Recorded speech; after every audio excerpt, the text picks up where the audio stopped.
Oh, ARCA series, ARCA series, you're starting to lose me. And by that, I just mean, why can't we race at some standard tracks? I know that a road course once on the calendar isn't far-fetched. I shouldn't be complaining about it, but it just seems like I want more mile and a halves, especially, well, not especially, because I know that this car doesn't quite necessarily have the power to make the mile and a halves as interesting as the Xfinity cars or the Cup cars themselves. However, they're just the most fun to race, and quite frankly, I did the best there, so there is that as well. And coming into this Roval road race, I assumed that I was gonna just clean up, just mop up what was available from these oval drivers. However, the car is so bad at handling that it really equalized everybody out. The experience that you have in this particular car, time in car, even if it's just on an oval, weighed against the experience you have on road courses pretty equally. And as you can see, the car in front of me locking up and myself messing up our way through the Roval here, that it was a hard race. And as we are about to get into it, we're only on lap 2. We're gonna see some awful driving. You're gonna see some awful driving from me. You're going to see some off driving from those around us, and you're even going to see some pretty despicable driving as well. This race has everything except turning only left. There is, I was going to say except turning left, but there are some, I mean, we literally get turns 1 and 2. NASCAR turns 1 and 2 at Charlotte, so this race had everything. This race, like I said, it is disgusting. It is despicable. It is another D word that I'm not quick enough to think of right now, but it was the best race that I had all week, and quite frankly, this week was abysmal for racing for me. I am really at the height of my oval era, the Dale Earnhardt Sr. era that I'm in. We're at the height of that, I guess so to say, or we're at least itching and raring to go for more ovals. And this entire week, all of the Cup cars were at road courses, and so it was really frustrating. It did give me some time to warm up to the IndyCar, which has been also going poorly, but ahead of weeks ahead now of the 500 from when this was happening, and this car almost getting a free ticket through the Roval courtesy of my front bumper, but luckily I was able to control the car under braking a little bit to get around him. That was some seriously slow driving, just caught my attention anyway. So yeah, we used the time to get through to IndyCar and to work on that, and that transition is incredibly difficult. The 500 is going to be very tough, and I didn't expect all of the aero wash to be such a huge factor when driving that car, but enough about IndyCar. Surely you'll see some videos about that coming forward. But yeah, so I figure, well, we're right before all of the bad driving is about to start. This seems like to be a pretty average race so far. And before we start talking about something else, oh no, it's not. Within the next couple laps, we're going to see this 8 car do something crazy in the Roval and not get penalized for it, seemingly, time-wise, which was shocking to me.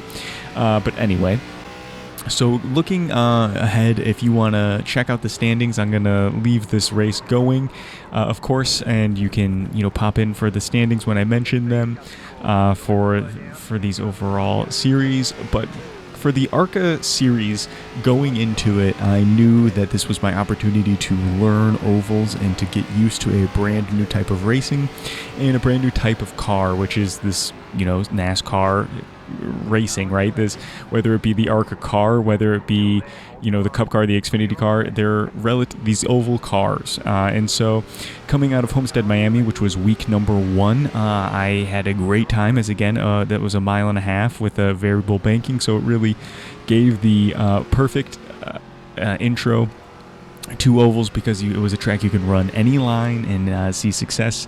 It was just really about the car and yourself and where you were fastest at points in the race, and that was great. Moving on to week 2 was Iowa, and if you recall, there was some pretty heated moments for me at Iowa. There was that terrible wrecking that we experienced, and that was a real down point, I think, for me, but also a real learning point. So we really shot ourselves up from there.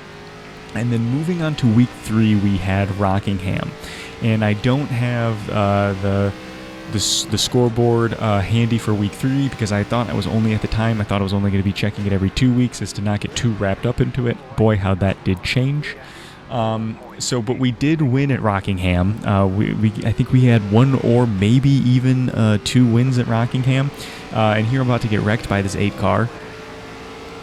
For nothing, right?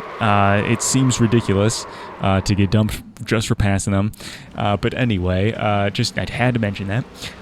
So Rockingham is where we first found some success with a couple of wins, and it was a difficult track. I think that was more of the atypical track for this car, and I think that was even a great learning and showing of what this track, and what I could learn to do. And then moving forward, we went to Charlotte week 4, and here if we look at the results, you can see let's see, I'm down low. I must not have had these.